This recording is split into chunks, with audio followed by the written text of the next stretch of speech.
about you is that you have ambition to be great. My job is to coach you to get all that greatness out of you.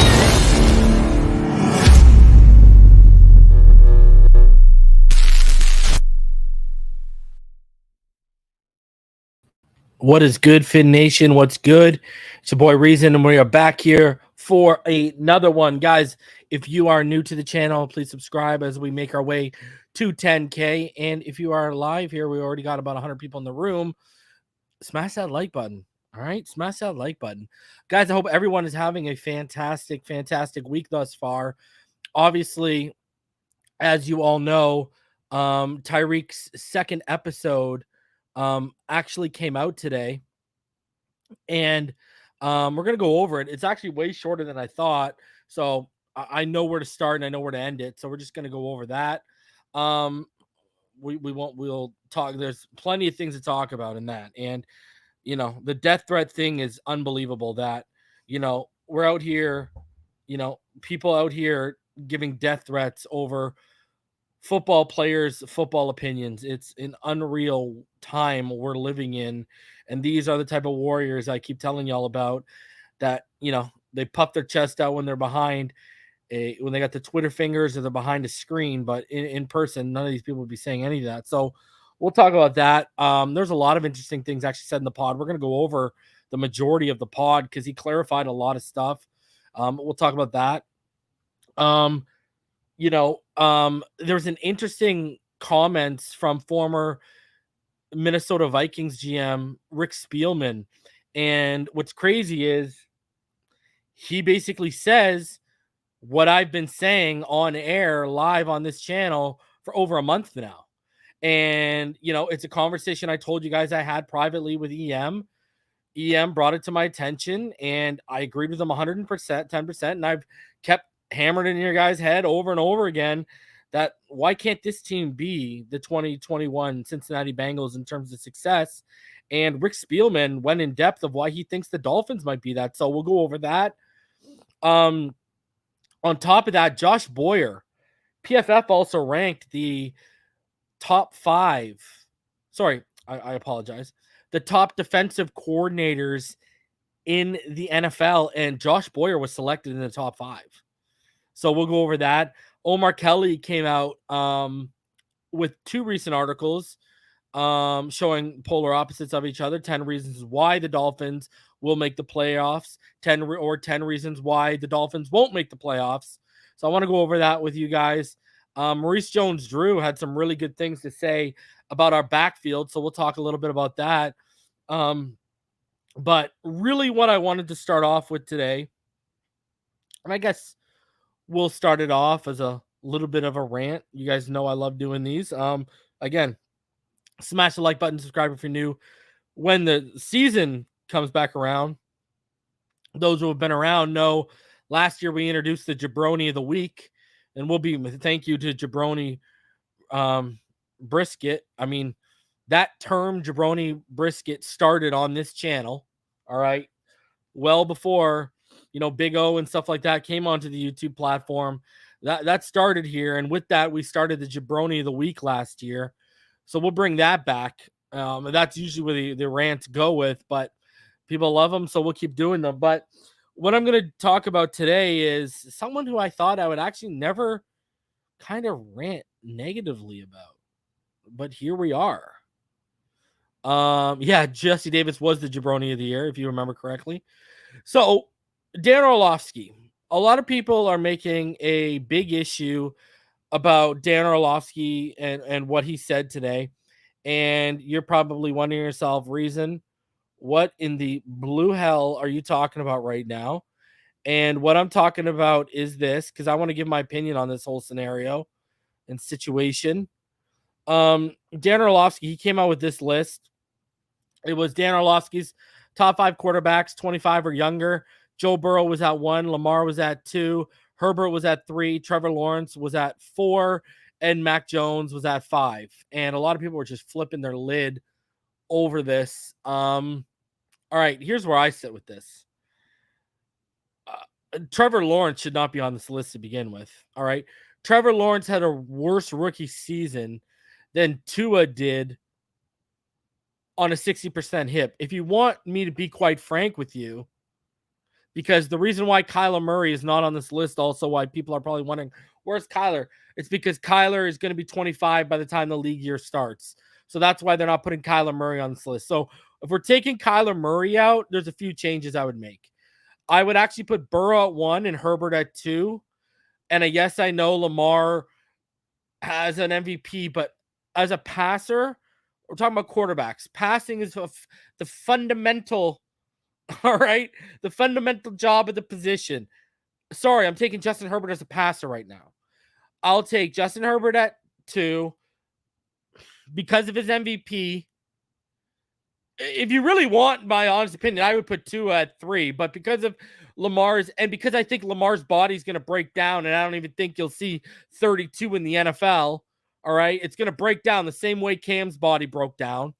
So if you really want my rankings, I would put Burrow at 1, Herbert at 2, Lamar at 3, Tua at 4, and I would put, man, you know, I get why Trevor's on the list because of the upside, but you have to put Mac Jones at 5 because, I mean, he had a better rookie season than Trevor Lawrence.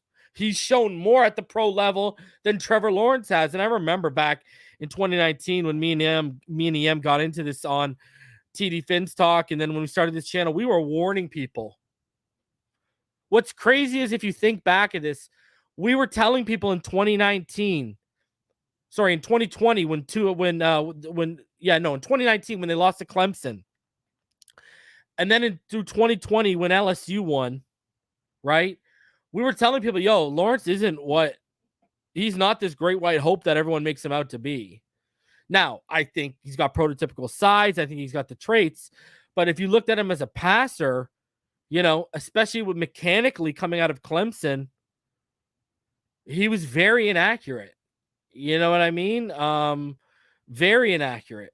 Especially when the pressure came, he would dip his shoulders and his balls, would float, right?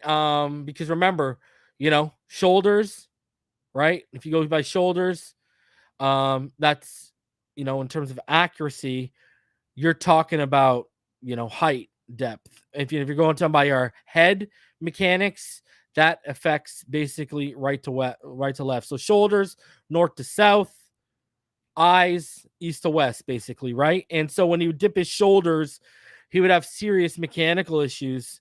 And it would happen all the time when he got pressured. So you saw early on that, he came out of the gate as a freshman and blew everyone out of the water, but he didn't improve mechanically and as a passer each year at Clemson. He just didn't. I mean, remember, how did Sam Howell come onto everyone's radar?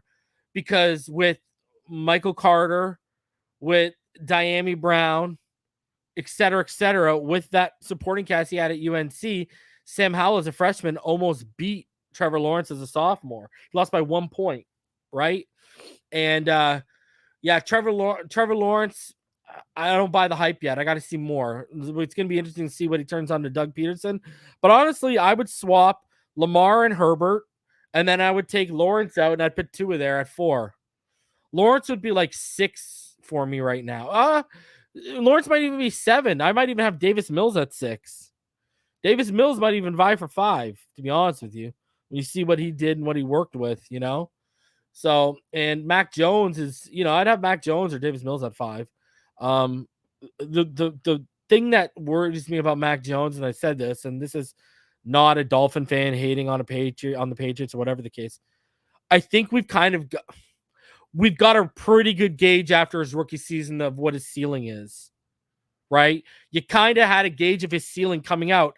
He was one of those, low ceiling, high floor players coming out of college, right? And I just don't see a tremendous amount of growth in his game moving forward. I mean, he was protected pretty, he hasn't been thrown to the wolves yet, right? I mean, go look at the Buffalo game. They literally relied on their offensive line, their running game, and their defense, and then let them throw 3 times and hung in there with the Bills. right? So, and I think Tua would have been ripping it in that offense. I don't think he would have been as protected. So, I just Trevor Lawrence at 4, and I get people are mad, but I'm not going to hold it against Orlovsky. I mean, the guy's been a Tua supporter. It does raise my eyebrows that he thinks Trevor Lawrence, who's proven nothing whatsoever at the NFL level, he's got him rated higher. I mean, that's purely a projection. Rating Trevor Lawrence at 4 is pure projection. There's not enough evidence to support that. There's not any evidence to support Trevor Lawrence over Mac Jones or Davis Mills right now. There's not enough evidence to support Trevor Lawrence over Tua Tagovailoa. There just isn't. Now, there's evidence to support him over Trey Lance and Zach Wilson. Okay, I'll give you that. But there's just not enough evidence. So that's purely a projection. And Lamar, I'm going to take Herbert over Lamar 10 times out of 10. Again, I think Lamar, 7 years, I think his body breaks down because of his usage. And he's not becoming the pocket passer he needs to in Baltimore. Now, whether that's on the player or whether that is on the coaching staff, that's for a Ravens fan to dissect. I don't know their team well enough for that. But, I mean, even Hurts, there's more of it. You can make a better case right now for Jalen Hurts over Trevor Lawrence.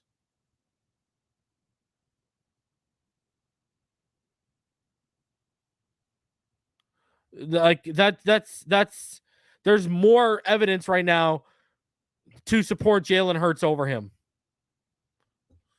I mean, again, I'm not saying he is. I'm just saying there is. There's a ton of evidence to support Jalen Hurts over Lawrence right now. Now, I think Lawrence is going to look a lot better this year than what he did last year. So, it is what it is. Barkley, it doesn't include Kyler Murray because Kyler Murray is going to be 25 by the start of the season. That was Dan Orlovsky's reasoning. If Kyler Murray was eligible for this list, I would have him on this. Way ahead of Trevor Lawrence and Mac Jones. So, let's be honest, guys. If Lamar didn't have the MVP, would I even have him at 3? Would I even have him at 3? And remember, I'm not a big Jalen Hurts fan. I wasn't a fan of him coming out of Oklahoma. Wasn't a fan of him at Alabama. Not a fan of him as a passer. But again, I'm going to say he's got more evidence than Trevor Lawrence right now to be at 4 than Trevor Lawrence. So, and again, I'm not a fan. So, yeah. I don't know. I'm not going to bury the guy, though. That's his, that guy played the quarterback position at the highest level possible. I mean, it's his opinion. End of the day, you got to respect it. People out here getting in the feelings because Dan Orlovsky, made a list and didn't include Tua. It is what it is, man. It is what it is. Guess what? Tua is not going to be included on everyone's quarterback lists. Top 5 QBs, 25 or younger. Right? So it is what it is, man. So I'm not going to hate on it, but if you want my list again, I'd have Burrow at 1, Herbert at 2, Lamar at 3, Tua at 4, and then Davis Mills or Mac Jones at 5. That's what I would take. So, all right. That's just my opinion. Yeah, I might even say Mac Jones, Hurts, or Mills at 5. You could pick either one of those guys at 5. Just don't pick them over my Tua Tagovailoa. I think Tua's got more upside than all 3 of those guys. I really do. It's just we gotta get it out of them. It's one thing to have it. It's another thing to tap into it. We got to tap into that upside. And this is the year where it's got to be tapped into. So it's my opinion on that, people. Now we're gonna get into the Tyreek stuff here. And then we're gonna go ahead and we're gonna get into what Rick Spielman said about the Miami Dolphins. So let's get in to what Tyreek Hill. If you haven't had a chance yet, go check it out. It was only about 29, 30 minutes long. It was actually a pretty good episode. I was shocked. I thought they're going to go 50.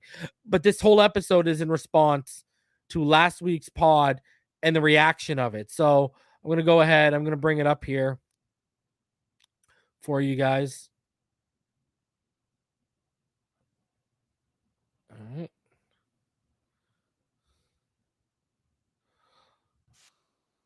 Okay. And then we'll go. It's about 40 seconds in.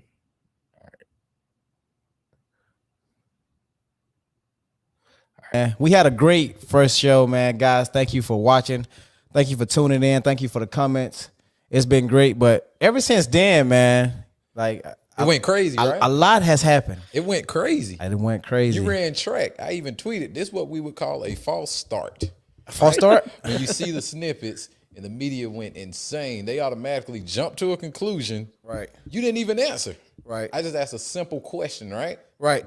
A simple question of boom, boom, boom. We ain't going to repeat it because we know they're going to go crazy again, right, about the stats. They went absolutely insane when it was solely a question that they didn't even get the answer to. Right. And that's the snippet. And to me, like, that's just another situation where my mom always told me, you never judge a book by its cover. You know, the whole thing ain't even out yet. Right. You know, so you just be patient, man. I just feel like a lot of people just overreacted for no reason. Like they saw what you said and they really didn't see what I said. You know, so a lot of people are just acting off emotion. But that's a problem. That's the world right now, Tyreek. The media and the journalists have to deal with, right? A lot of them they've gotten to the point where they don't care about reporting the truth. That's how they make their money, man. Right. That's how you make your money. That's how you stay relevant, you know, in the business, because people want to see the bad stories. People want to see stuff like that, you know? So they abandoned the truth because they didn't have the answer to it. They automatically went to I got to be automatic, and it went to. That's why I'm showing this stuff. He says so much good right? stuff. I want to be the one who get it correct. I want to be the first one that dropped this story. So the snippets went crazy. The snippets went crazy, man. So with that being said, I feel like we both can agree we had to add a segment to this, right? We had to add a segment to this podcast for all of the media pundits, all of the crazed fans, everybody who automatically became a philosopher or a commentator or an expert in the realm of football and podcasts. We had to add a section. We need to get it off our chest.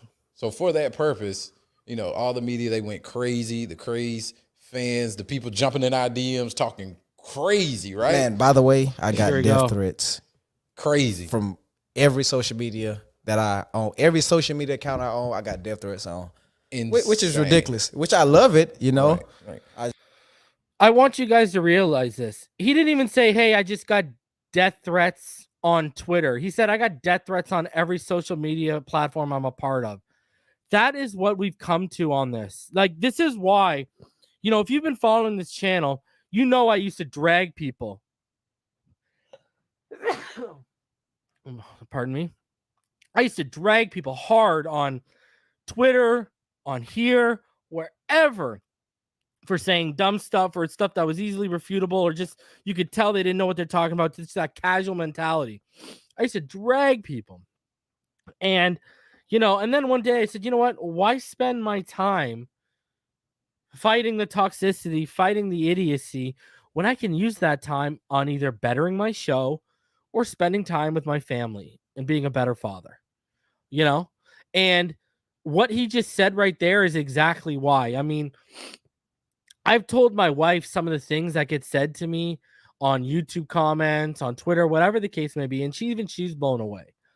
But the fact that people are sending this man death threats just because he likes Tua's accuracy and ball placement better than Patrick Mahomes is. And this is the guy. Remember, Tyreek's the only one that's caught from both of these guys, okay?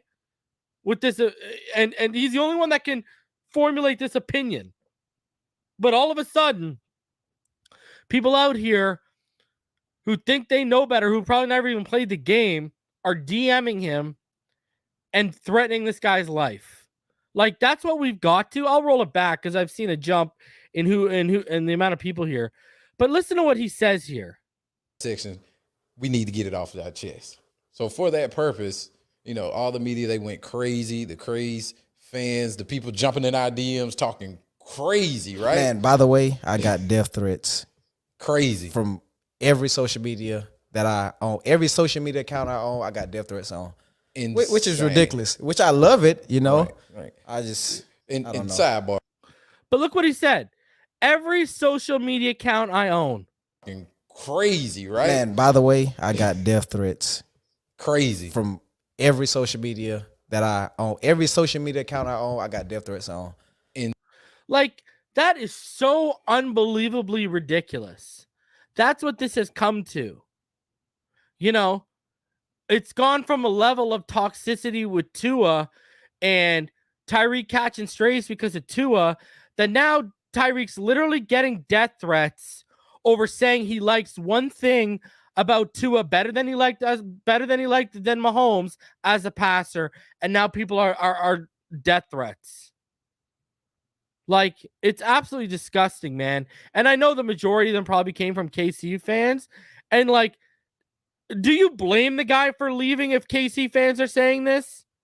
And if it's any of these people are Tua haters, just flat out Tua haters that are sending this kind of crap, that's a new level too. So it's like, can I be honest with you? I'm embarrassed to be a part of the football social media community when players are getting death threats over there just having an opinion about football. Death threats over football opinions. Like, a bunch of weirdos and wackos out here talking about this kind of crap.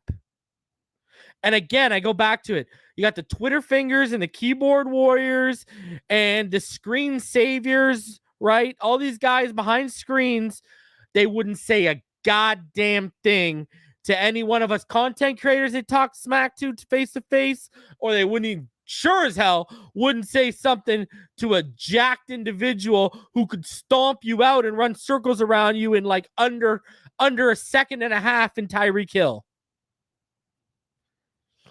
It's just crazy, man.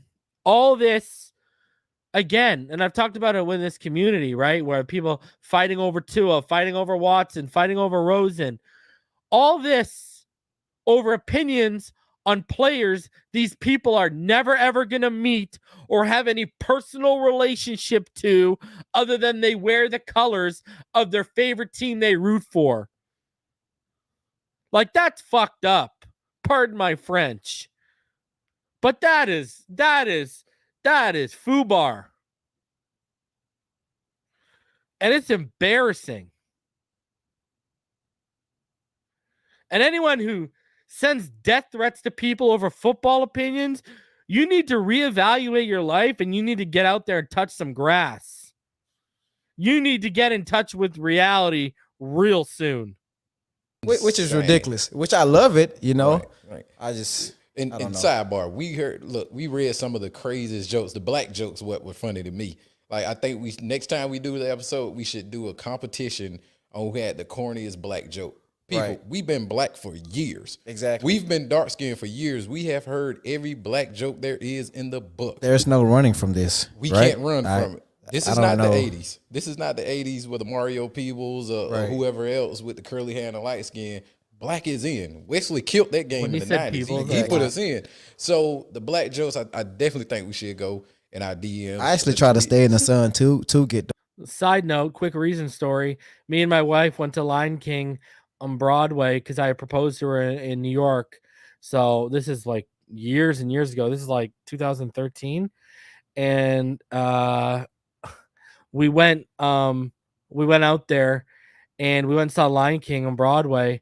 And I turned to put my coat down because it was like in November. I turned to put my coat down. And as I looked up, I saw Wesley Snipes, and he had purchased the whole row for him and his family. And I gave him the head nod. And Wesley gave me the head nod back. And I don't know why and what came over me. But I literally said, yo, Wesley, Demolition Man was my shit. And he laughed and he gave me another head nod and he pointed his finger at me. And it was a quality moment. Good man, Wesley Snipes. darker. To get darker. So that's, I don't know. I don't try to escape it. But no, it was a lot said on these different shows on television. You know, we don't have to name a specific one. And for that very reason, we came up with the new segment called Get It Off Your Chest. So this segment is basically anything between us, not you guys, between us that we just want to get off our chest about the previous podcast. Good point. You know, so good point, Jimmy. I'm going to allow you to go first, man. I go first. I got a lot to get off my chest. My issue and what I have to get off my chest is directed towards the media, right? The media as a whole. Not necessarily, they're doing bad reporting, but this concept of shut up and play. We've seen it happen before. And no matter how they try to shape better it, never try remake to Demolition water Man. it down, whatever they want to do to it, to give the appearance that that's not what took place. That's exactly what those comments were, because automatically they went to, you're on a team, you're active, you're rich, you're getting paid. Right. We don't want to hear your opinion. Exactly. Right? Which is absolutely insane. So to me, that came off of that same old concept of shut up and play. Oh, you should not situation have with LeBron, right? Right, LeBron. And then Chris Caruso, I believe, and JJ Redick had to check him, and Draymond Green went on his podcast about it. That shut up and play stuff, man, you got to chill with that. That's not the way to go about it. What you're telling them is you're entertaining enough, and we want you to go out there and put your life on the line, put your financial well-being, your family's financial well-being on the line, but we don't give two shits about your opinion. Exactly. You're rich. Yeah. You should not have an opinion. You're rich. You're less than a human being, even with some of the fans. I don't even think they really your fans, just people who go on social media, the trolls. And see, I agree with that. You know, I think a lot of fans, they look at you as your player, just shut up and play. And what's crazy is those are a lot of the same blue collar or white collar workers who they hate their own boss because they treat all the employees like they're just another number, when in reality, the irony of the situation is you do the same thing to these professional athletes. If you really think about it, right? A lot of us hate, our employer thinks we're just another number. We're easily replaceable. You treat athletes the same way of your favorite team. You really do. Like the real ones to me are like, the ones that stuck with Jarvis after he left. I love Jarvis Landry, and but you got people, he's replaceable, and they'll talk smack on the man's name when he does nothing but great for the organization. But because he's no longer a Dolphin, he's just another number. He's just another player. He's easily replaceable. But yet, at the same time, they'll also get mad at players like this or other fan bases talking about players like they got a personal relationship with the players, right? So it's this like messed up, screwed up connection going on right here, right now.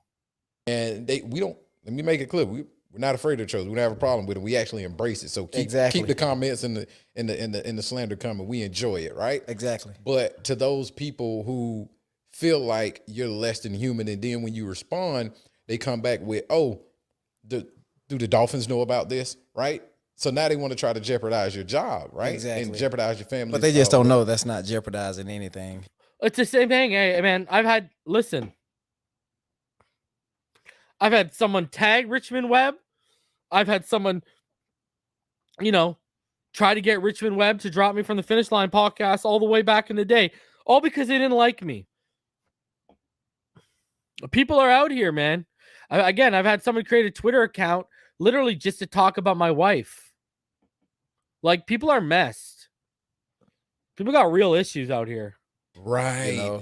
But they want to give the appearance that you're less than human. Like, this stuff doesn't matter to you. So, but when you respond, you're not being professional. But just like you say, though, like, people expect me just to play football because that is what I'm being paid to do. But a lot of people just don't understand, like I got a brand to build. I want to show people I'm able to talk on different platforms. Right. Like, I'm very versatile at doing different things. So people just don't know that, about many athletes, like we got lives, like we not only athletes or ballers or whatever the case may be. We like doing other things. But Tyreek could have balled this year, ladies and gentlemen. Right? You have a platform. Athletes, celebrities, you have a platform. Exactly. Tyreek, they just motivating Tyreek to ball why out. Go through life and not have your voice heard? I put this guy at 1,200 yards. He might be at 1,400, 1,500 yards an opinion. after the media's done pissing him off. give it anytime you want to. Should be able to give an opinion anytime. But like a lot of people are, I honestly think that's what's getting missed in this whole situation. I've been telling y'all, don't sleep on Jalen Waddle, but they're going to turn this guy into a 1,500 yard receiver just to prove a point. This man is just going to go out to prove a point. Like, I'm expecting big things from Tyreek this year.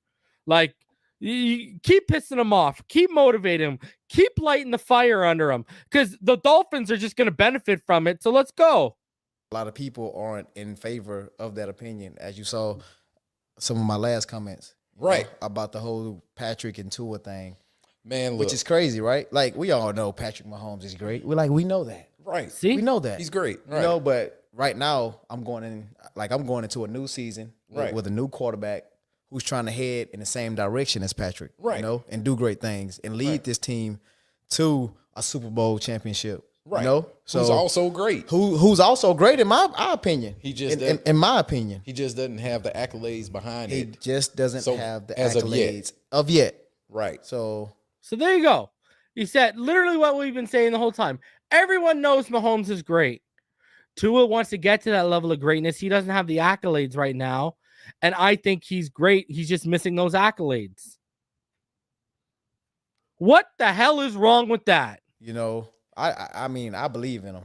It's crazy because and there you go. I believe in them. Like words matter, context matter, right? Right. So I think a lot of ding, ding, ding, ding. What have I said since I started this channel? What have I said? That's why I told David Furones yesterday. If you haven't checked out the interview with David Furones, go check it out.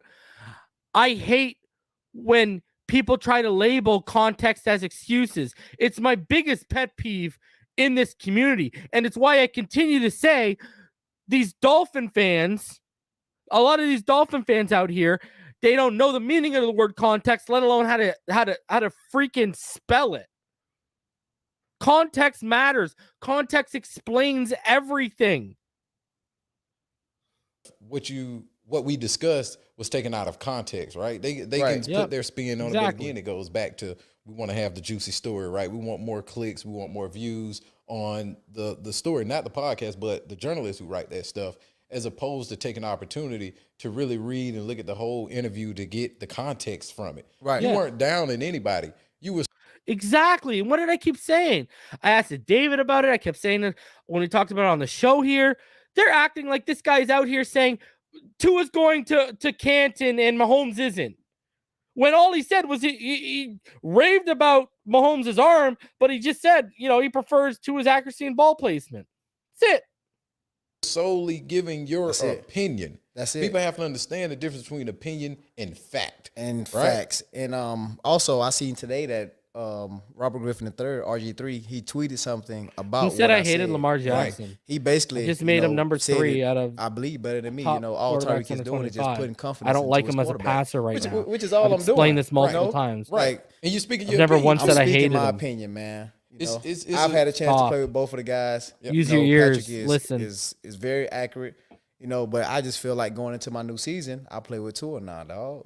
And we seen some of the media pundits, some of the sports analysts. It's crazy. You practice with him for 6 hours. You practice with him for 6 minutes. You practice with him for just but 2 here's weeks. The thing. You ain't played a preseason game with him. Here's the thing. They haven't practiced with him at all. You guys. So how is their opinion what it is? Exactly. Right. You've played with both. You've practiced with him. Whatever you've done with him, you've seen something in Tua that makes you say, right.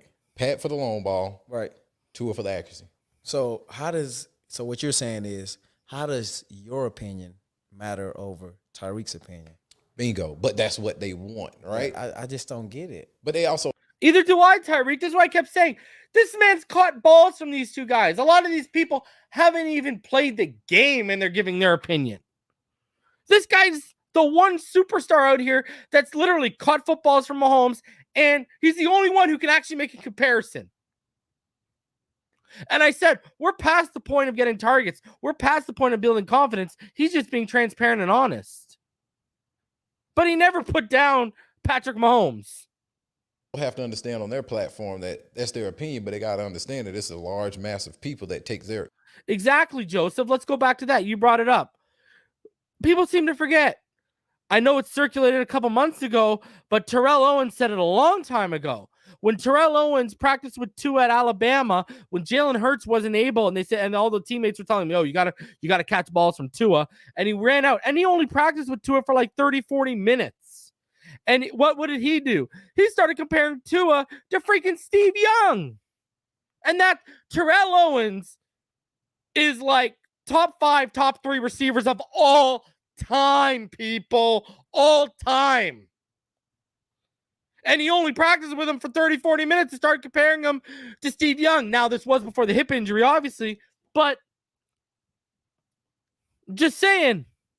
Take their opinion as being a fact. That's what happened with, the media pundits, the journalists.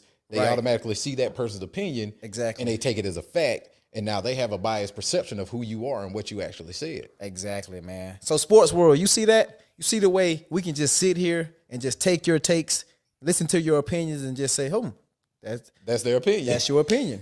Hey, that's on you. Right. But you guys just take offense to what I say. I have no idea why. Am I like the bad guy in the situation? Am I the villain? If so, I want to be Killmonger. Anyways, we got enlightened earlier, right?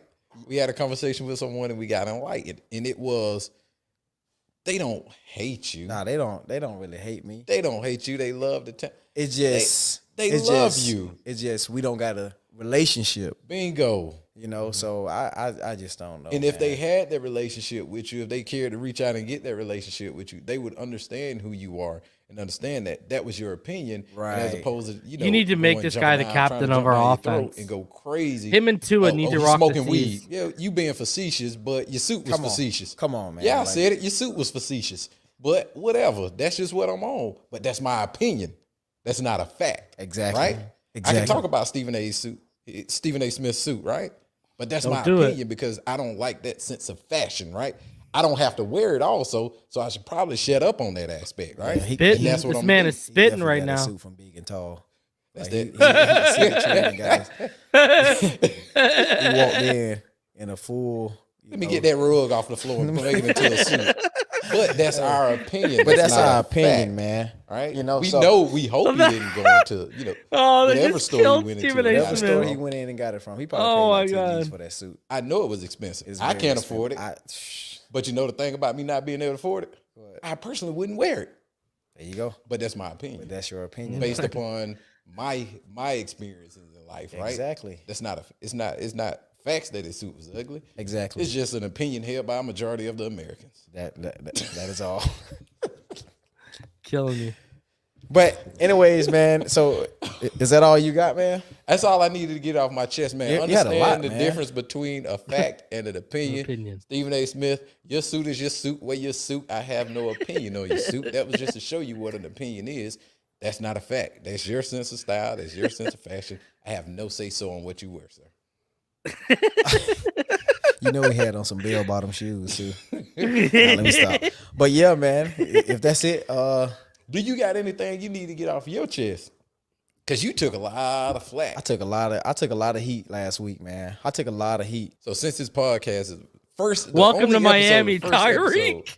Generated crazy responses, right? Right. And you took at this rate, Tyreek and Tua are going to be best friends thanks to the media. Chemistry going to be off the chain. They're going to have better chemistry than Mahomes. And I don't know if you all saw, but Tyreek was at Tua's house just a couple days ago on social media. Took a great deal of heat. We heard you possibly smoke weed. We heard you making up stuff. You're belligerent. You're idiotic. It's asinine to think this way. What do you have to get off your chest? Man, I took a lot of heat, man. From fans, from analysts, from family members. It was crazy. Like, last week was probably the craziest week of my life while playing for the Miami Dolphins. And this is crazier than and you ain't even played yet. When I signed, too, though. Think about that. Last week, it went down last week. It went down in the DM. Who sang that song? Gotti? Crazy. Right? So, man, the only thing I got to get off my chest is, man, I just want to. Y'all need to listen to this right now, okay? Because this is some serious ish. We were talking about the death threats earlier. Now listen to what he's about to tell y'all. Now he's about to imply people were talking on his family. tell people, man, look, man, I've been playing football my whole life. Right. My whole entire life, man. And football is really all I know. You know, of course, I played basketball. I ran track. I played baseball. You know, I wrestled a little bit, you know, but football was my moneymaker. Right. You know, and when I was in high school, you know, I had a chance to really learn about the game of football. Right. And, you know, I thought I was, you know, I thought, well, I knew football was going to take care of me and my family. My senior year, man, my senior year of high school, me and my grandparents, we living together. You know, we ain't had no lights for a whole entire year. So I had no electricity. So basically I was homeless. Right. You know, and there would be some nights like there would be some nights I wouldn't even, you know, there would be some nights, you know, my mom would just cry all night. And then I just wake up and then just go try to like comfort her and show her some love. And I can just remember myself telling myself from then on that we'll never ever live like that ever again. Right. In my whole entire life. If I'm on this earth, my parents will not live like that. And ever since then, so then I went to JUCO. But before I went to JUCO, I told my mom we'll never ever live like that again. When I come back, I promise you, I'm gonna be a millionaire, and then I'm gonna move you out of that situation that you're in. So let's fast forward today. The reason I play this game is for my family. I do this shit for my family, dog. So, man, like just being able to like change my family life, change our whole dynamic, you know, being able to take care of my kids, you know, set my kids up for life, bro. Like I love playing the game of football. I'm very passionate about it. I love my job, man. But at the end of the day, dog, I gotta take care of my family, man. Right. You know, because they are the the ones who supported me. They are the ones who comfort me whenever I'm going through whatever I'm going through in life. You know, so shout out to grandparents, mom, dad, everybody, man. So that's why I do this game, and that's why I love this game, dog. And when I signed my deal with the Dolphins, you know, Coach McDaniels and the owner, Mr. Ross, they really changed my family life. I signed one with the Chiefs, you know, for $18 million a year. But when I came to the Dolphins, that's like a whole new level of like stardom, you know. So that really changed my family's life, man. So now we really living different, you know. So man, I'm very committed to this Dolphins team, man. To the day I die, and I'm gonna give every ounce.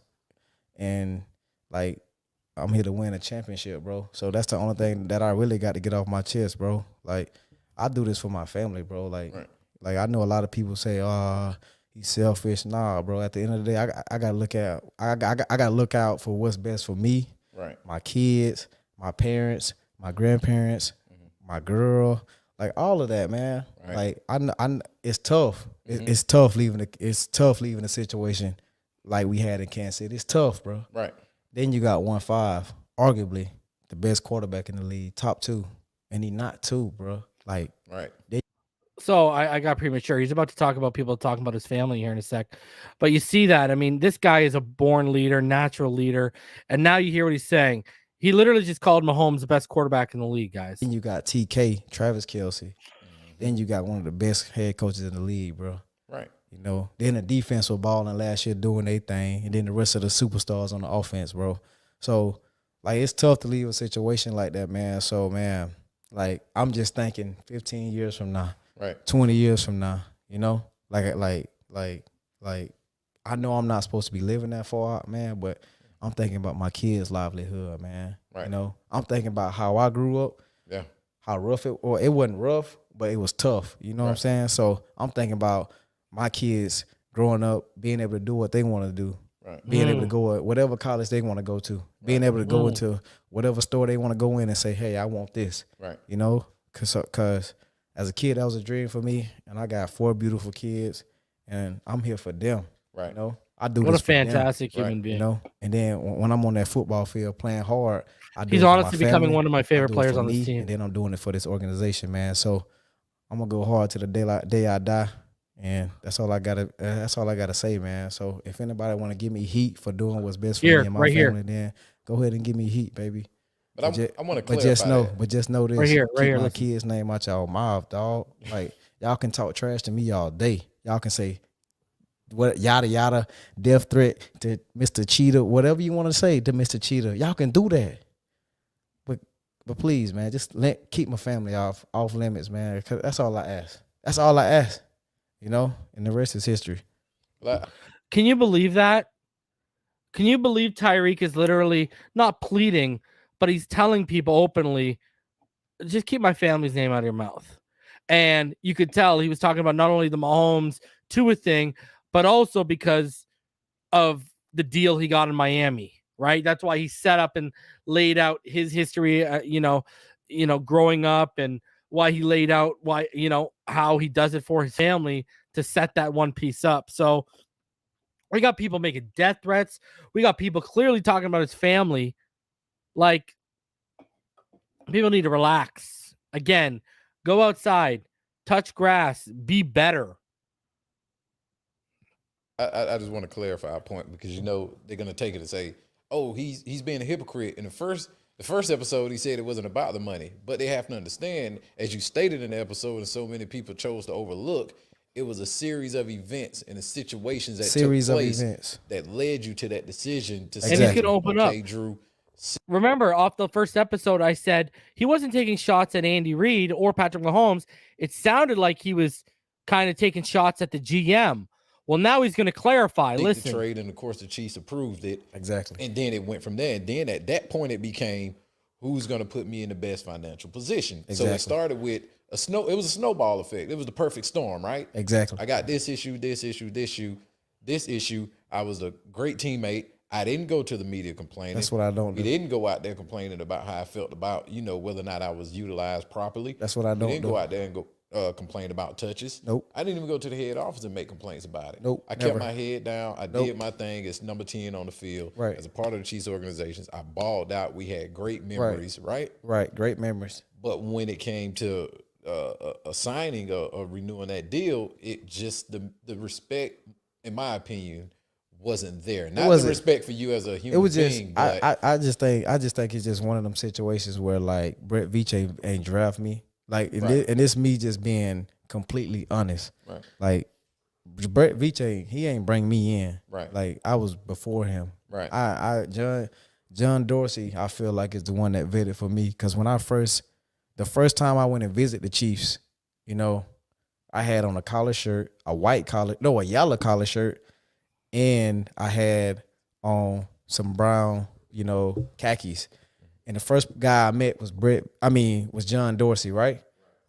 Dude had a lot of energy, and I had a lot of energy right with him, and like we hit it off as soon as we met. Mm-hmm. And then he was like, "I'm gonna draft you, dog. I like you. You a ball player, and I like you in this building because of the energy that you bring." Right. And then what do you know? Fifth round draft pick, day 3. Who is it? Hey, this John Dorsey. We gonna draft you. Pack your bags. You're gonna be a Kansas City Chiefs, and that's it, man. I just feel like the mesh wasn't there between me and Brett Veach. Right. Yeah, we were cool.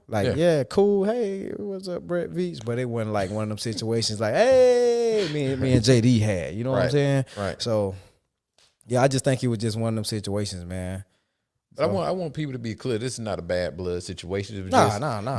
Y'all was just on two different ends of the spectrum. Yeah, that's all it was. Yeah, like I say, man, I just wasn't one of Brett Veach's guys. Right. And I just feel like if I don't know if I'd have been one of his guys, then he probably would have took care of me, because I feel like. So, I mean, we're gonna stop it there. But right there, there's only a couple minutes left. But right there, he basically says, if I was Brett Veach's guy, he probably would have taken care of me.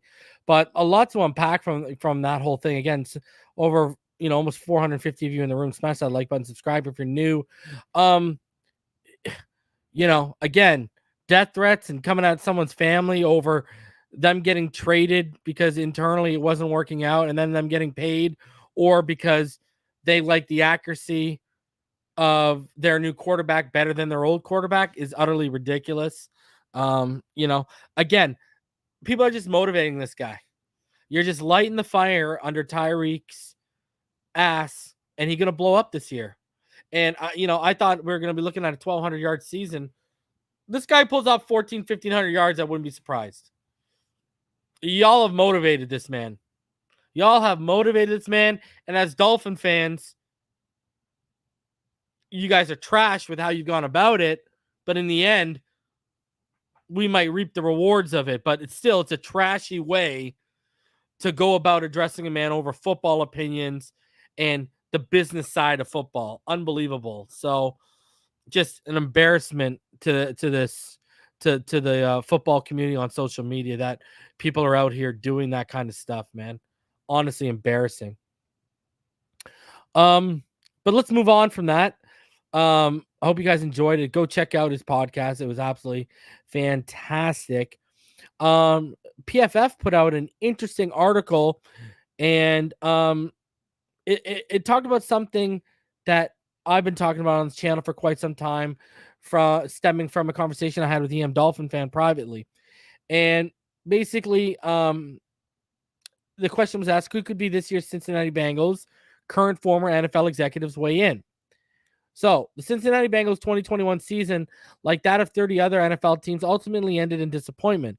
They could not hold a 7-point third quarter lead over the Rams and lost Super Bowl 56 23-20. But getting to the point was a remarkable achievement for the Bengals, one that franchise around the NFL would desperately love to emulate in 2022. We asked current and former NFL executives to identify potential teams who could shock the league and become this year's Bengals by making or perhaps even winning a Super Bowl. Cincinnati was 1 year removed from a 4-11-1 last place finish in the NFC North, and although they came up short, were plus 15,000 to win the Super Bowl before the 2021 season. Only the Houston Texans and Detroit Lions had worse odds last September. The New York Jets also had matching plus 15,000 odds. While the Bengals went 10-7 and won the AFC, the Texans 4-13, Jets 4-13, and Lions 3-13-1 were among the NFL's worst teams. It is rare, but certainly not unheard of, for a team to go from worst to first and earn a Super Bowl berth. Over the past 25 years, the 99 Rams, the 2001 Patriots, the Carolina Panthers of 2003 with Jake Delhomme, the 2009 New Orleans Saints, and the 2017 Philadelphia Eagles made the Super Bowl after finishing last in their respective divisions a year prior. Also noteworthy are the 2019 San Francisco 49ers, who did so after third place 4-12 finished the year prior. The Jets, Broncos, Ravens, Jaguars, New York Giants, Seattle Seahawks, Lions, and Panthers finished last in their respective divisions. The Broncos added quarterback Russell Wilson this offseason, lead that pack with the best Super Bowl odds. None of them currently have longer odds than last year's Bengals entering the last season. Obviously, the Lions at plus 13,000. The 2021 Bengals, 2001 Patriots, and 99 Rams all had young, transformative quarterbacks in Joe Burrow, Tom Brady, and Kurt Warner, who helped their teams make the massive leap needed to go from last place to the Super Bowl. Again, what did Tom Brady really do? Kurt Warner had been in the league for like 6 years. You know, the guy was a backup in Green Bay and then started stocking shelves. Joe Burrow is really the one you want to point to there. Anyways, the Jaguars and Jets have second-year passers in Trevor Lawrence and Zach Wilson, who vault their teams forward in 2022. But one AFC personnel executive can't see a clear path for any of those 8 franchises to make the Super Bowl. Maybe the Ravens, he told PFF. That's it, and that's a maybe. The Ravens were 8-9, and they've got Lamar. They got to deal with his contract. Former Minnesota Vikings general manager Rick Spielman told PFF they had a hell of a draft, I thought, but I don't know if they have enough receivers. They're going to have some receivers. They're going to have some receivers step up for them. They traded Hollywood Brown to the Arizona Cardinals, and they lost Sammy Watkins in free agency. But Rashad Bateman's going to be obviously healthy.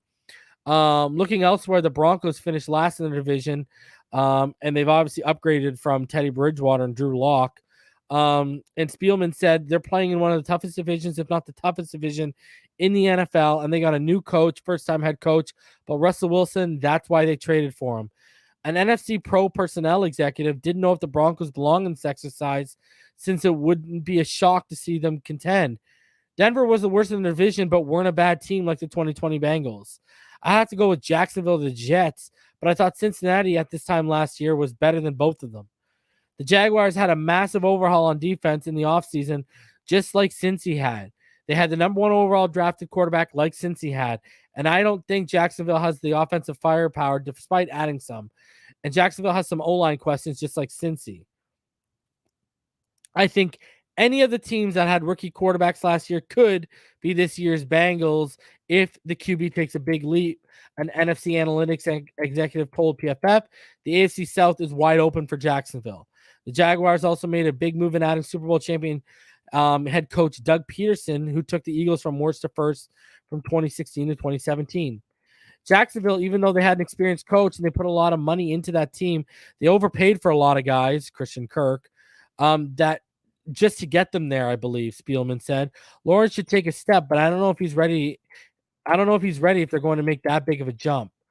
The Jets also had a big offseason, right? They added CJ Usma, Laken Tomlinson, et cetera, et cetera. They drafted Garrett Wilson, all that. The Jets similarly retooled their defense. The NFC Pro personnel executive said they have offensive talent and firepower, but not quite like Cincy.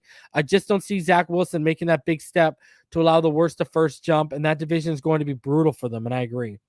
Spielman doesn't believe the Jets are quite ready as they get set to contend with the Buffalo Bills, New England Patriots, and Dolphins in the AFC East. The Giants are in a rebuild program, and Seattle's in a rebuild, Spielman said as he ran through the rest of the last place teams. Lions are not there yet, but they got a ton of weapons on the offensive side of the ball. If Swift can stay healthy and Shark they signed, and Jameson Williams and Hawkinson stay healthy, it depends if Jared Goff is the future franchise quarterback or not. I think we all know the answer to that one. Their defense should be better, but I think the Lions are going to be a lot better than people think too.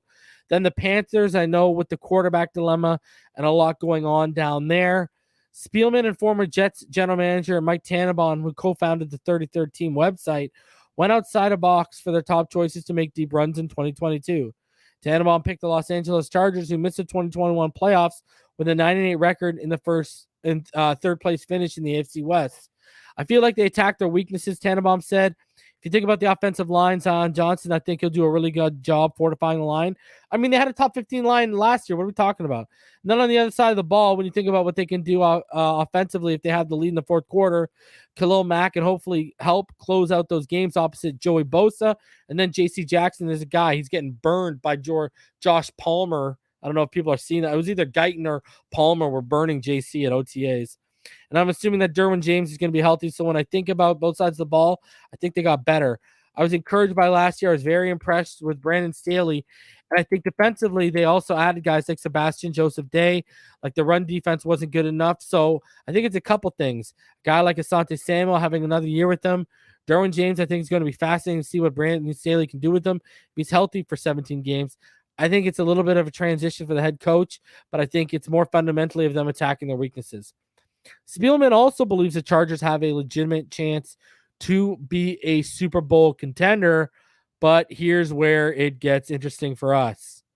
However, Spielman's top choice and the team that intrigued him the most was the Miami Dolphins, who also went 9-8 and finished third in the AFC East. The Dolphins fired head coach Brian Flores and hired former 49ers offensive coordinator Mike McDaniel to succeed him while retaining defensive coordinator Josh Boyer. They added running backs Chase Edmonds, Sony Michel, and Raheem Mostert, wide receivers Tyreek Hill, Cedric Wilson, and Trent Sherfield, offensive tackle Teron Armstead, offensive lineman Connor Williams, edge defender Melvin Ingram, and quarterback Teddy Bridgewater this offseason while losing wideout Devontae Parker. They've got a really good defense, Spielman said. The Xavier Howard contract dilemma is done, so that should be a non-factor. I think Holland is going to be a young, rising potential Pro Bowl type talent safety position. And then what they did on offense with going to get Hill and Cedric Wilson, they got a Pro Bowl type tight end, pass-catching tight end, and Mike Gesicki, and they helped the offensive line by signing Connor Williams from Dallas, going and getting Armstead from New Orleans to solidify the left tackle position. Then they got two different types of running backs. If it's McDaniel's first year as a head coach, but if he can do what he did in San Francisco with that run game, that takes a lot of pressure off Tua. And then I think you just have to ask yourself, does Tua have more of an upside or more potential than Jimmy G? And I've told you, I think he does. And what McDaniel, did with Garoppolo, and if he can elevate his game, because Garoppolo got them to the NFC Championship game last year. But they had a good offensive line. They had a really good running game. That's why I'm excited to see what he will do with Tyreek Hill and with some of the weapons in the running back room. How he's going to utilize these guys, I think Miami may surprise a lot of people too. The Chargers are plus 1540 to win the Super Bowl, and the Dolphins are plus 3,700. A third-year leap from Tagovailoa will be necessary for Miami to reach contender status. Spielman believes Tua has it in him with some help from McDaniel. I think this type of offense will help Tua take it to another level. There's no question, and everybody saw the talent he had at Alabama. It's just a matter of him growing into the position at the NFL level. And I think that Mike will do a great job as far as getting him to get the ball out of his hands, to make quick decisions, to get into a rhythm, because I think he's pretty good if he's got a run game going. He can get into a rhythm. They can evolve in the play action pass, take shots downfield when they're there. But it takes so much pressure just off the quarterback when you have a strong run game and you can do play action. I mean, we saw improvement throughout the roster in 2021 with the Bengals, and their offensive line went from like in the 30s to 22nd. Joe Burrow took a big leap, and there was no gap between him and, of course, Tua Tagovailoa heading into 21.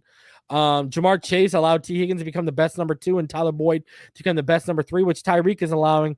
I think Waddle's now the best number 2, and I think Cedric's going to be a damn good number 3, right? And if Gesicki can be utilized more, because clearly, when you hear Tua saying a lot of our offense was designed for one player, and if it wasn't there, the play was dead. You see Gesicki saying to Flores after he made a big play last year, see, this is what happens when you get me a ball. Now Gesicki might get some more targets in the red zone where they matter, right? So, again, it's not easy to replicate the Bengals' success, but there are a handful of teams to watch in 2022 who could make the Super Bowl jump after missing the playoffs altogether in 2021. And I've said this before, why not the Miami Dolphins? Tell me why not. Last year, they added Riley Reef. Well, we added Teron Armstead. They drafted Jackson Carman. We added Connor Williams. They drafted Jamar Chase. We traded for Tyreek Hill, and we added Cedric Wilson to a room with Jalen Waddle and Lynn Bowden already in it, right? We've added Jamar Chase, Raheem Mostert, Zachrandre White, Sony Michel, and hell, they might not be any Joe Mixon, but if they all stay healthy and our offensive line hovers around 20, like I've said, they can give you Joe Mixon type of production as a committee, right? We've got our Usama. We've got Gesicki, but behind him, we've also got Durham Smythe and Hunter Long. We've got better tight ends. And our defense is better. They upgraded their defense big time last offseason, and that really helped. They didn't talk enough about that in that article, but our defense is better than their defense. So why not us? Why not us?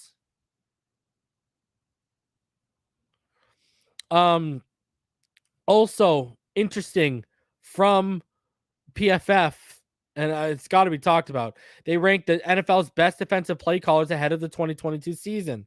So, they ranked Leslie Frazier at 1, totally respectable. I got no problem. Dan Quinn at 2, I got no problem, totally respectable, great defensive mind. Dennis Allen at 3, another great mind. Raheem Morris, one of the young minds in the NFL, who showed last year how good he was. And then at number 5, Josh Boyer.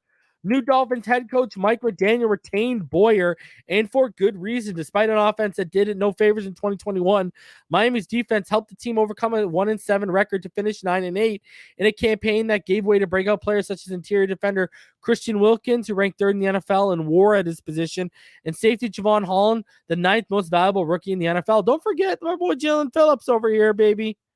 All right, don't forget Nick Needham's blossomed under him. But that's a big ranking. They gave Josh Boyer top 5 ranking in the NFL. That is huge stuff. That is absolutely massive.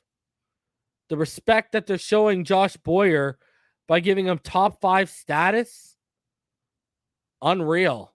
And again, if our defense performs this year, he might get offered a job somewhere, And remember, Josh Boyer confirmed he was the play caller in 2020 when that defense was wreaking havoc. Josh Boyer was the play caller. So, man, the evidence is there. The Dolphins have a top 5 defensive coordinator in the NFL, according to PFF.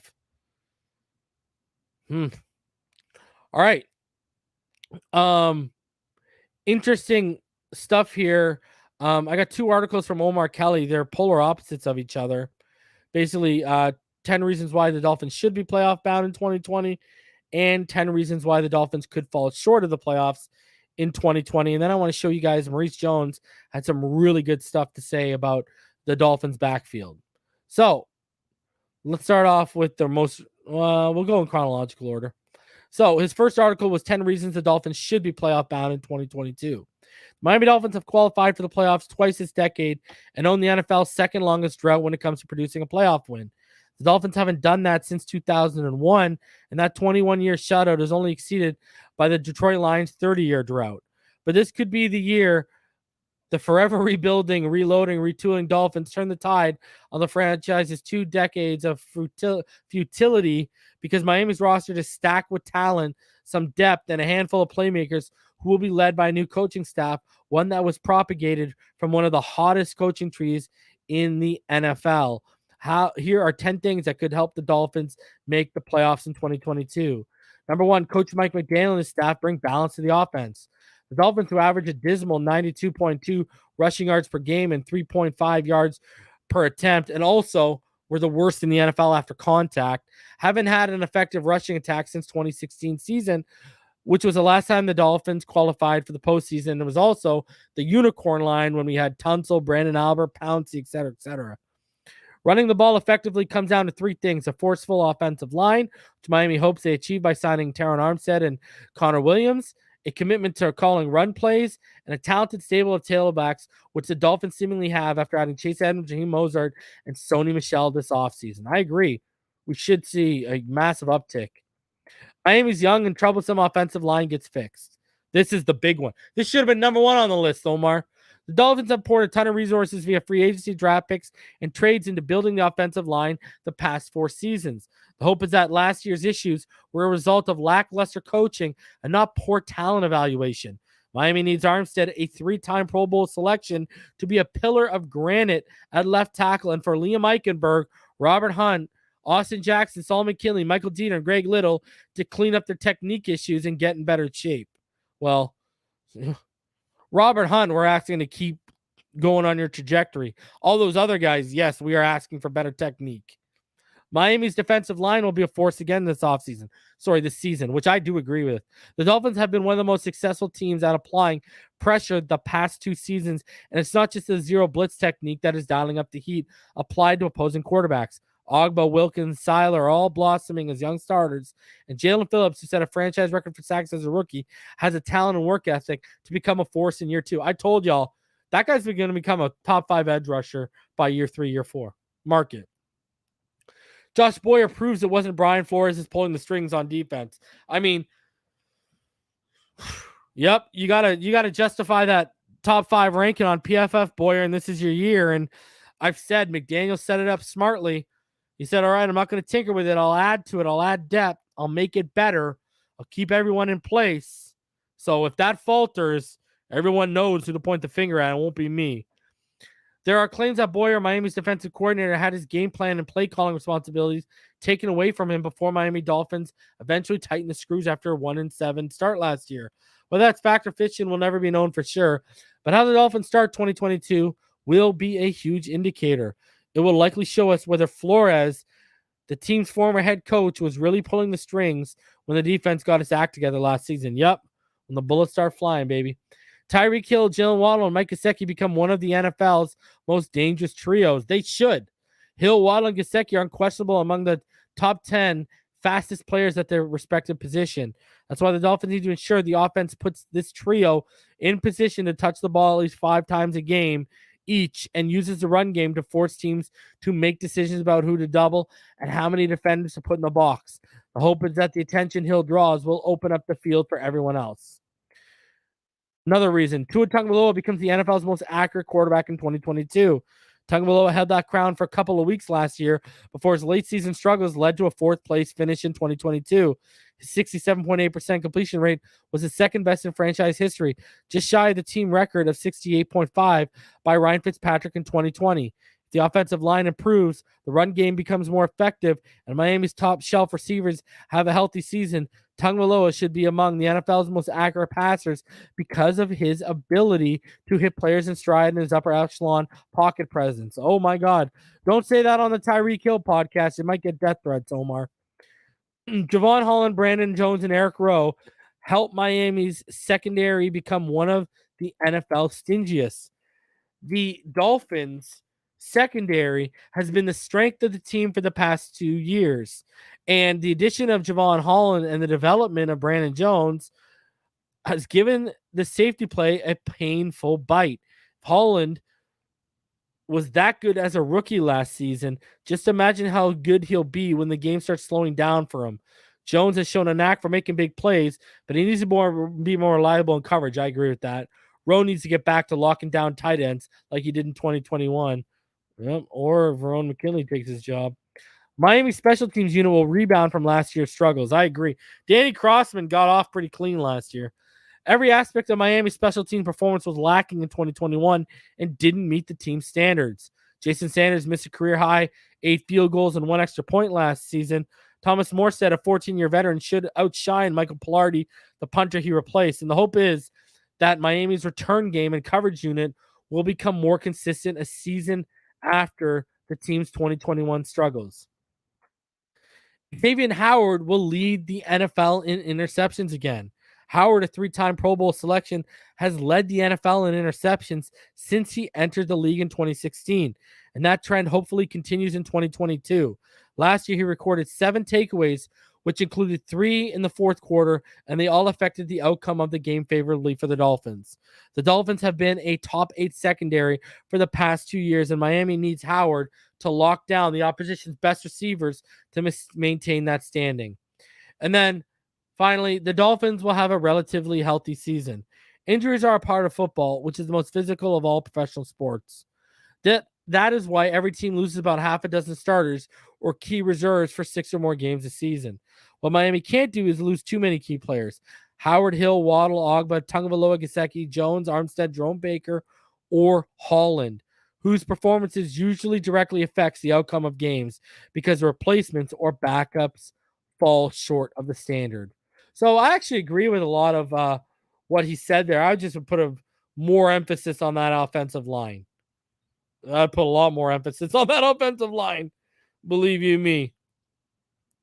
And now here are his 10 reasons why the Dolphins could fall short of the playoffs. So let's get to it. Tagovailoa regresses as a starting quarterback. The Dolphins need Tagovailoa to become one of the league's top 10 quarterbacks this season to justify the investment that has been made in the 5th overall pick in the 2020 draft. I don't agree with that. He needs to become, we're splitting hairs, top 12, top 10, but he needs to show that he's entering the top third of quarterbacks in the NFL for sure. But justifying that investment, you could be top 10 this year. Tyreek gets hurt last year and have a drop in your numbers. You need consistency, right? To get there, Tagovailoa must stay healthy, improve his yards per attempt average, which ranked him 24th last season, and needs to become more efficient on third downs and in the red zone because those are the moments where elite quarterbacks thrive. If Tagovailoa struggles in them, it might be the sign this franchise is being built on a faulty foundation. Dolphins like Tyreek was a beneficiary of Andy Reid's play calling and the talent around him in Kansas City. Hill has been one of the NFL's most dynamic playmakers for the past 6 seasons, but he's been playing for a future Hall of Fame coach in Andy Reid and has benefited from the presence of 2 possible Hall of Fame future Hall of Famers in Patrick Mahomes and Travis Kelce during his emergence as an NFL elite. Dolphins fans better hope there isn't a huge drop-off from Reid's play calling to rookie coach Mike McDaniel, Mahomes to Tagovailoa, and Kelce to Gesicki. Again, did he ever have a Jalen Waddle in Kansas City? No. I don't even think he had a Cedric Wilson. That was probably Sammy Watkins, and you saw Sammy Watkins benefit from playing with Tyreek. So, Miami's second-year players regress, just like the 2020 draftees did last season. Younger players are typically supposed to make the most progress in their second season, but sometimes they hit stumbling blocks that still stall their development. Let's hope receiver Jalen Waddle, pass rusher Jalen Phillips, safety Javon Holland, offensive lineman Liam Eichenberg, especially Eichenberg, and the rest of the 2021 draft class don't experience what happened to Tua, Jackson, Hunt, Saul McKinley, and Igbenogany in the year 2. Well, Tagovailoa flashed, a little bit more than he did in year 1. Jackson, disaster. Robert Hunt, I don't know why you're acting like Robert Hunt regressed. Kinley, obviously weight issues. Noah Benogany, the guy can't even get on the field. Injuries decimate the Dolphins in 2020. That goes without saying, right? That's just staying healthy, and you can't have key injuries to key guys. Miami's offensive line remains mediocre. The last year, the Dolphins led the NFL in pressures allowed. Miami's quarterbacks were consistently harassed and rushed in games. If Miami's addition of Armstead and Connor Williams and the team's new coaches aren't able to fix this issue, we could be looking at another year of disastrous offensive line play, which could weigh down the entire team for yet another season. And that's what I keep saying. That needs to be right under. Instead of Tyreek, Miami's offensive line needs to be right under Tua, not taking a leap. Those are the key things for this offense. That line needs to take a step forward, and Tua needs to take a leap forward. Those are the two things that need to happen. McDaniel struggles to lead an NFL locker room, which I don't see happening, but there's a reason only one of the 9 teams shopping for a head coach this past season interviewed Mike McDaniel.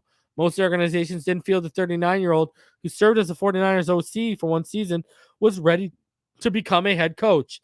McDaniel's respected for his intellect, but he's got a quirky personality that could be beneficial or be a hindrance to his success when it comes to relating to his players. The only way to tell, see how he reacts to losing streak. Again, I've said this before.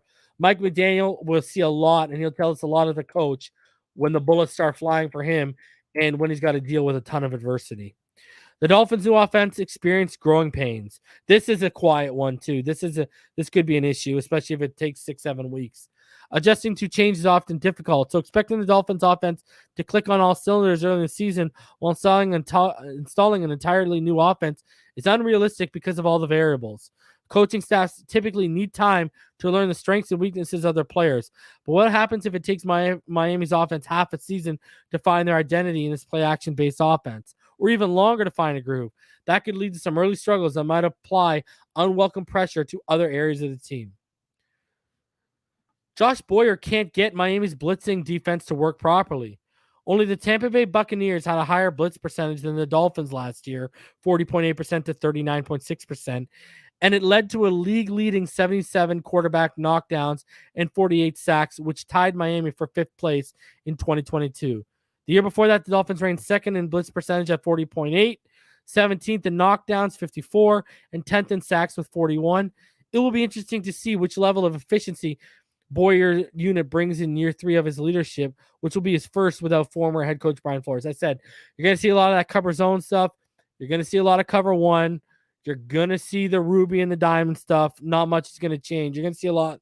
You're going to see the pressure coming. Trust me. Miami's run game remains inconsistent. And this is a big one too. The Dolphins' run game was so and it might happen because of injuries when you look at the history of the guys we've added, right? Knock on wood. The Dolphins' run game was so unreliable last season, the team had to lean on 2 players, Duke Johnson and Phillip Lindsay, claimed off the waiver wire last season to make it through the second half of the year. And still, Miami ranked 30th in rushing yards per game at 92.9 and 31st in yards per carry. And we were dead last after contact, and he doesn't have that in here. Miami doesn't get this unit into the top half of the league's rushing statistics in 2022. It's a bad sign of what's to come because building an effective running game is supposed to be this head coach's specialty.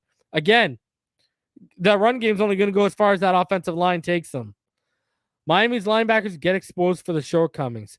Baker Phillips, Atlanta Roberts, Duke Riley, and Andy Van Ginkel collectively make up a solid linebacker unit because of their unique strengths complement Miami's hybrid defense, which is fueled by its versatility. Where's the Channing Tindall love? But there isn't one player in this linebacker unit who can do everything at an above average level. And because of this, a good offensive coordinator might be able to attack their individual weaknesses, like running at Baker, throwing at Roberts, or forcing Phillips to drop back in coverage. And he makes a good point there, for sure. I mean, makes a good point, right? We don't have that all-around, Swiss Army knife at linebacker yet. And that's what we need Channing Tindall to turn into. That's what we need Channing Tindall to turn into over the next couple of years. For sure. And then finally, guys, Maurice Jones Drew. And he came out with an article. It was about who will get the most touches from crowded, positional groups in the NFL, specifically at running back. And this is what he said about the Miami Dolphins. He said, I love what the Dolphins did this offseason after finishing 30th in the league in rush yards per game. First-year head coach Mike McDaniel plans to take full advantage of the overhaul at this position, saying at the NFL Scouting Combine in March that you have about 300 to 400 some touches by that position. Expect all four of those backs to get opportunities in McDaniel's zone blocking scheme. That said, Mozart should be the favorite to lead the group in touches in 2022 as long as he stays healthy. He's the most explosive running back in this system that I've seen, I agree, as evidenced by his career average of 5.7 yards per carry. However, he hasn't been fully healthy for a full season since 2019, missing half of 2020 with an ankle and knee issues, and all of but 2 carries in 2021 with another knee injury. If Mozart, who's aiming to be ready by training camp, is banged up, I like Michelle to take over the bell cow role. He's less explosive but has good speed and brings consistency and a championship pedigree to the group. Edmonds should be a great pass catching and third down option for Tua Tagovailoa, while Gaskin should compete for third down opportunities for Edmonds. Well, I got news for you, Maurice Jones Drew. Edmonds is looking like he might be the number one tailback with Mozart behind him and Michelle behind him. And Gaskin might be a potential cut candidate.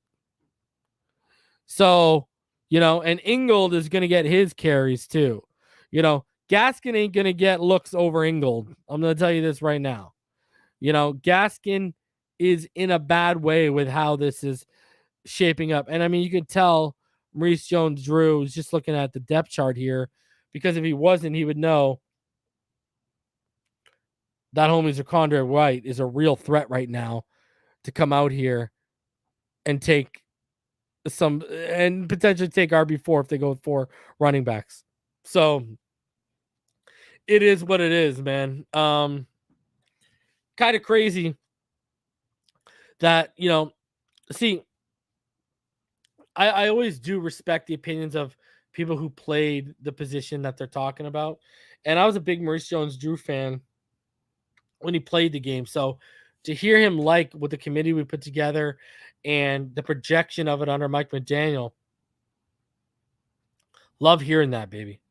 Love hearing that. Love hearing it.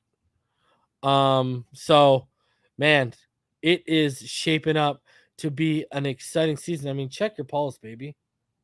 Is it September yet? Is it July? Just give me training camp right now. Just give me training camp. And, we'll be live every day during training camp on Phinside The NFL, going all over all the news and notes from training camp. Guys, we got over 420 of you in the room. Smash that like button. Subscribe if you're new. Help me out with my friend Algorithm. You already know what time it is, baby. All right, guys. I'm going to get out of here. If anything breaks tomorrow, I'll be back, but I'm planning on being live for Thursday and Friday. One of those 2 days, I'm going to do an open show. Haven't done one in a while. I want to hear what you guys are thinking out there, especially now that we hit 500. Other show, I'm going to be doing the Verone McKinley film study finally coming. Well, film study prospect preview. And then we're going to be getting into the Tyreek film study. We're going to be getting into a Mike McDaniel offense preview film study. I'm going to do a Zacondre White prospect preview. So we got a lot of content coming over before training camp hits. But I appreciate each and every one of you guys for spending some time with me. Love all of y'all, man. And as always, you already know what time it is. Stay happy, stay healthy, stay safe, stay blessed. Love your loved ones. Don't send death threats to football players over football opinions, all right? At the end of the day, we're all fans of players. Let's not treat them like objects. Let's treat them like human beings, all right? Appreciate all y'all. As always, Fins up all day, every day. You already know what time it is, baby.